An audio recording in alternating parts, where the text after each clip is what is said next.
আর ওই যে বাইরে তো দেখাই নেই, সুনির্দিষ্ট এবারে ই করি নেই, বালতিতে ডাইলে দিছি ডাইরেক্ট। মানে ওই যে 2 কেজি 5 কেজি 10 কেজি কোনো কথা নেই, 1 বস্তা। আর ব্লিচিং পাউডার বেশি, কেরোসিনও বেশি, একটা ঢিকে মেরে দিচ্ছি ডাল, তারপর আলাদা ছুড়ে দিচ্ছি। তোকে দৌড় দেখো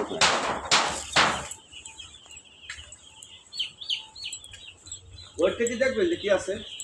দেন দেন ভাই ওর দেন। আর রাত হলে কিন্তু ভাই ই করবো, এই যে এখানে টান টান করে এই যে খাবার দিয়া, যাতে আপনার এই আলুটা সঠিক ভিতরে থাকে। আমি তো কাজ করে বলতে ভাই